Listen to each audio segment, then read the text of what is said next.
dry run of dry fit all of our pieces together to make sure we're not going to have any surprises. This could become a very frustrating process if the right procedures aren't followed and something is the wrong size. Before we dry fit everything, we're talking about these little black rubber spacers. These are located in the first right drawer over there. And what these are, they tear apart and they're little rubber squares that are squishy. And the reason we're going to put these inside of our rails and our stiles is we talked about how humidity really affects our panel. When it gets humid, the panel will expand. When it gets dry, like in the middle of winter, the panel will contract.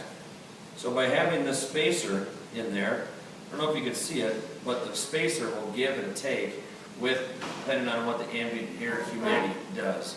So when our panel gets big, the rubber will squish down, and then when it gets dry again, the rubber will push back on it and keep our panel centered in the channel. So this is designed to have one spacer in each rail and two spacers in each stile. Let's slide that in there quick. There's no right or wrong way to put these in. They're literally squares.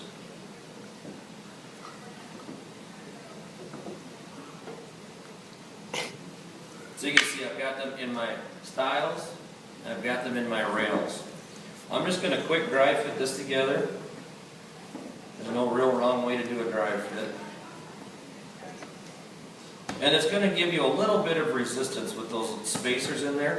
What we're looking for is that it's possible for it to go together with very little pressure. So I don't want to have to really compress those spacers. If we do, we'll probably just take one out. We'll take them out on one side.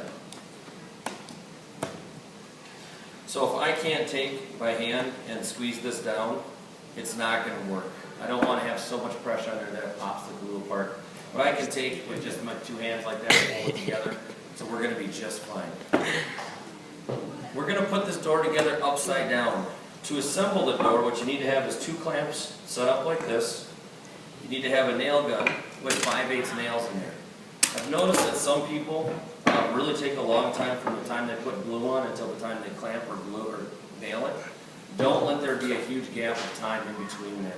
When we start having a whole bunch of time like that, the glue starts to set up, and then when we have to try to crank it or break that glue joint again, it's never going to be as strong. So we are going to make sure we have all of this set up here so I don't have to run and get something later. To glue this, we'll glue one at a time. This is going to get set up backwards. So I'm going to start out gluing this end. We never glue real close to the edges here. We only glue on the bottom 2/3 of the tongue. If we start gluing really close to the edge, when I put this together, we're going to have glue squeeze out here. We don't want to have glue squeeze out because it's hard to get out. So I'm going to glue one here, here, and here. I don't know if you guys can see that.